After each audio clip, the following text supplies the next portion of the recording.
Hai teman-teman, saya Alina. Di channel ini saya akan membacakan sebuah novel yang berjudul Yang Kucintai.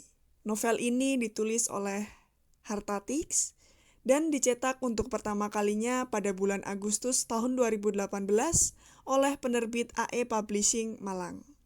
Dan untuk teman-teman, saya mengucapkan selamat mendengarkan.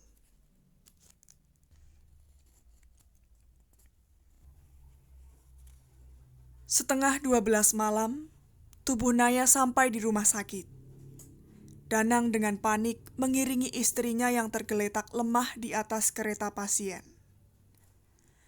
Beberapa petugas rumah sakit dengan cekatan membawa tubuh Naya ke ruang IGD. Tak pernah terpikir akan seperti ini jadinya. Tak pernah sepanik ini sebelumnya. Istrinya berlumuran darah. Istrinya yang tengah mengandung anak ketiga telah mengalami kecelakaan. Naya, istri jelita yang luber kasih sayang itu, tengah tak sadarkan diri. Naya segera ditangani oleh 3 dokter sekaligus. Danang menanti di luar ruangan, bersimpuh menangis dan meminta pertolongan pada Tuhan yang Maha Menolong. Orang-orang yang kebetulan saat itu berada di lorong rumah sakit ikut prihatin menyaksikan. Tetapi Danang tidak peduli. Dia hanya mengekspresikan kesedihan mendalam. Kini mengetahui istrinya dalam keadaan tak sadarkan diri, dia bukan lagi sosok yang tegar, penuh karisma dan penyabar. Danang adalah manusia rapuh yang sangat membutuhkan pertolongan Tuhan. Danang semakin terisak. Dia tidak tahu apa yang harus dilakukan selain menangis. Seorang suster yang tak sengaja melewati lorong mendekati Danang. Perlahan membimbing Danang duduk di kursi. Si suster seusia ibu mengusap punggung Danang, mencoba menenangkan. Danang tak kunjung tenang, membuat suster kebingungan.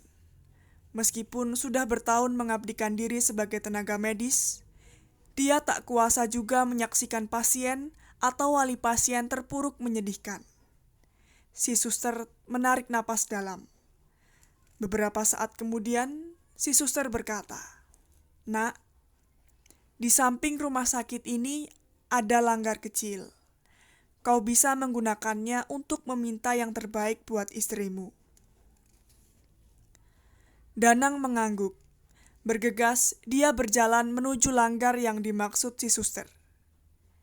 Di langgar yang sunyi itu, Danang menangis terseduh-seduh, seperti anak kecil yang ditinggal oleh ibunya ke pasar. Tetapi, kesedihan itu melebihi segalanya.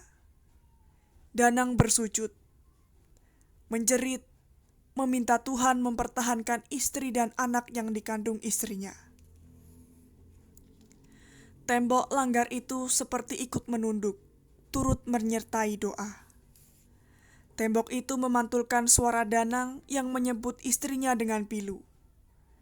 Dia menangis dan terus meminta Tuhan mengabulkan doanya. Hingga suaranya serak dan matanya bengkak. Danang lelah, lalu terlelap dalam hati penuh pengharapan. Sentuhan dingin yang berasa di kening Danang membuat ia terbangun dari mimpi. Samar-samar terlihat seorang pria tua tengah duduk dan memandangi dirinya. "Bapak," sapa Danang. Danang segera bangun dan memeluk bapaknya. Air mata kembali mengalir di pipinya. Danang kembali terisak. Bapak, sosok yang selalu ia hormati, selalu tahu isi hati Danang, tahu segalanya tentang Danang. Bapak yang menguatkan Danang dalam segala situasi. Seorang bapak yang menjadi teladan, selalu menjadi contoh bagi Danang dalam mengajarkan kebaikan untuk rumah tangganya. Di depan bapak, Danang mencurahkan semuanya. Tanpa berbicara, bapak pasti tahu bagaimana hancur dan terlukanya dia. Sudah subuh, Nak. Ayo kita sholat berjamaah, bisik bapak.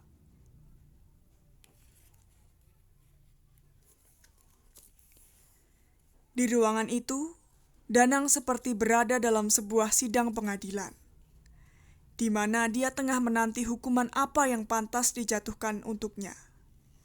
Danang tertunduk.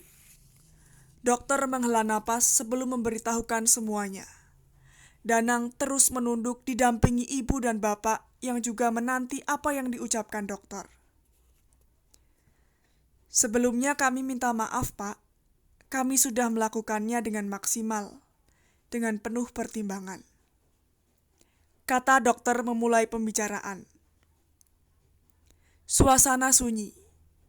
Suara dokter seperti bergema dalam ruangan itu, seakan siap menghancur leburkan hati yang semalam telah dikumpulkan kembali satu persatu. Tak ada lagi yang menanggapi ucapan dokter. Tak ada pula yang mendesak untuk mengatakan apa yang telah terjadi. Semua hanya diam, pasrah dengan keadaan, dan menerima apa yang telah digariskan Tuhan. Pertama, kondisi ibu yang lemah, dengan janin ibu yang ternyata lepas dari plasenta, dan ketuban yang pecah, sehingga terpaksa kami melakukan persalinan lebih awal. Dokter menggigit bibirnya. Meski bertahun-tahun mengabdikan diri sebagai dokter, namun hal menyesakan adalah ketika mengabarkan berita buruk kepada pasien. Sementara keluarga pasien juga tak tahu harus berkata apa-apa. Bahkan mereka terlalu dalam kesedihan. Ibu saat ini dalam kondisi kritis dan kami mengupayakan yang terbaik. Masih ada harapan si ibu dapat diselamatkan. Namun dengan sangat menyesal, Bapak dan keluarga, mohon maaf bahwa kami harus mengabarkan berita duka ini. Maaf sekali lagi, kami tidak dapat menyelamatkan bayi ibu. Bayi ibu berjenis kelamin perempuan dan telah meninggal dunia 3 jam setelah persalinan. Kata dokter mengakhiri pemberitahuannya. Waktu seakan terhenti saat itu juga. Danang terisak dalam, dadanya sesak. Sinta, anak perempuannya telah berpulang lebih dahulu, sebelum dia mengenal seperti apa kedua orang tuanya. Bayi kecil tak berdosa itu dikebumikan pagi itu juga. Segala urusan tentang pemakaman, Danang pasrahkan kepada Bapak. Bapak sendiri memaklumi bahwa Danang masih terpuruk dan tak kuat ikut mengantarkan sang bayi ke peristirahatan terakhir. Anak perempuanku yang malang. Lirih Danang sebelum jasad itu diberangkatkan.